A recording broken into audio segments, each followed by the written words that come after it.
L'immobilier est un facteur de croissance et de consolidation économique, autant pour les secteurs industriels, commerciaux, touristiques et culturels.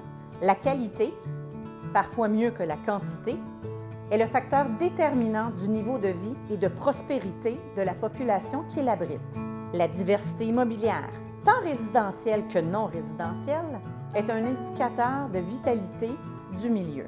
Avec la pandémie, certaines menaces ont été exacerbées. Par exemple, les grandes surfaces qui ont été favorisées pendant la fermeture temporaire massive des commerces locaux. Sur une note positive malgré tout, plusieurs opportunités ont aussi émergé durant la pandémie. Nous avons eu une opportunité unique de travailler tous ensemble. Tous les milieux ont été mobilisés.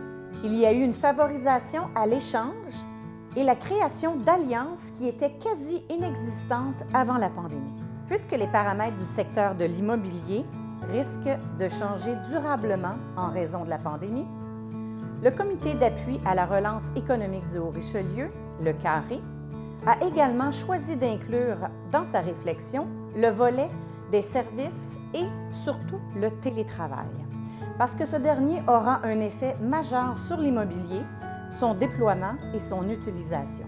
Dans le cadre de ce comité, j'ai donc échangé avec des représentants de l'immobilier et du secteur des services sur leurs principaux défis et les meilleures façons d'y faire face. Nous avons établi les priorités suivantes afin de favoriser une reprise de ce secteur, soit d'encourager le développement industriel et commercial du Haut-Richelieu. Pour ce faire, à l'aide d'une stratégie développée en collaboration avec l'appareil municipal, en mobilisant les intervenants et la population, à l'aide de cibles de développement économique, en déployant ensemble des stratégies pour favoriser l'économie circulaire et le développement des pratiques innovantes. Notre vie a complètement changé depuis plusieurs mois déjà. Nous avons dû, pour plusieurs, du jour au lendemain, travailler de façon complètement différente, soit 100% de la maison. Cette priorité vise justement le développement de cette nouvelle façon de faire, c'est-à-dire encourager la venue d'espaces de coworking sur le territoire du Haut-Richelieu par l'adaptation de la réglementation applicable, la recherche de partenaires, la promotion des avantages de ce concept auprès des entreprises et des citoyens. Troisièmement, développer des programmes d'aide pour les secteurs industriels et commerciaux. Par exemple, réduire les délais de traitement des dossiers.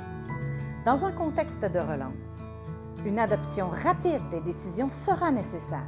Il faudra être proactif. Tenir des rencontres périodiques entre les autorités municipales et les groupes d'affaires. Établir et maintenir des échanges constructifs en vue d'un développement harmonieux et dynamique de la ville et de la région. Il faut revoir la capacité du réseau d'aqueducs et d'égouts pour faciliter son utilisation comme outil de développement économique pour tous les secteurs. Beaucoup de travail à venir, mais surtout de toutes nouvelles opportunités.